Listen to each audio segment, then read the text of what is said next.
Hello, thank you for choosing Timter. Today's video is taking a look at the home screen and to show you how to set a reminder. So let's start from the home screen. From the very top left, we've got a question mark.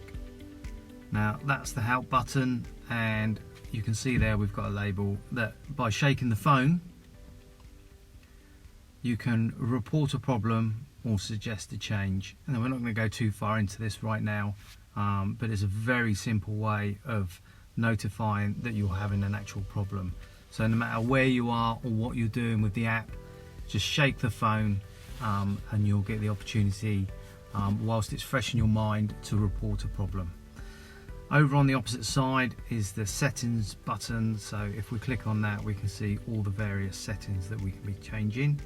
We've got the weather for today and tomorrow, and that's in your current location. And then we have two quite useful areas of information.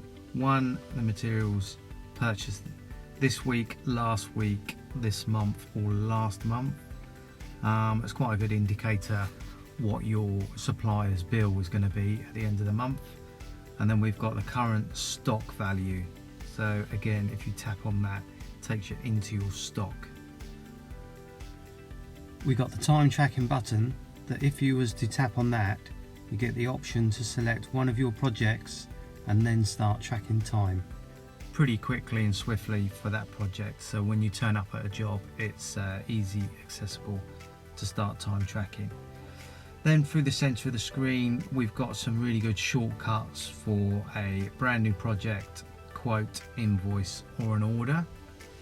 And then we've got the reminders. So if we tap on new reminder, let's choose a project, go for the hot tub one, and we use the microphone, order materials.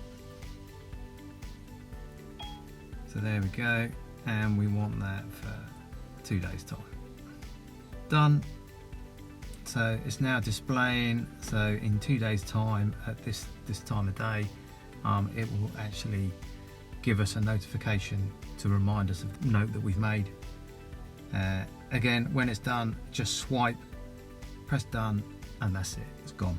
Below that, we've got our basket that's always on display. So if you're collecting or thinking of materials for a particular project, or in this case, it's my stock, you can select different projects, so it's always showing your last one, and you can see that there's add a product there.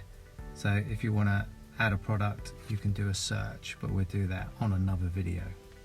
And then at the very bottom, we've got the quick access to the home screen, projects, materials. So here we have browsing the stock.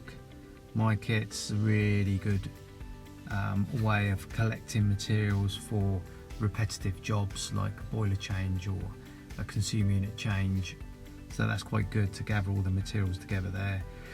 We've got orders being the next one, so all our drafted orders there that haven't been sent, all of our submitted ones, and then all of our delivered ones.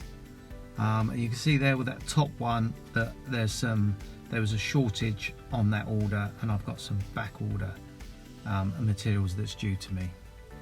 And then finally the accounting. So if we look at invoices, there's just a draft invoice there, none outstanding. Pro formas, nothing at the moment. And then quotations, there we've got 2 quotations, one's waiting and one's accepted. That's it. Thank you very much. A nice, short, easy video, and I'll see you on the next one.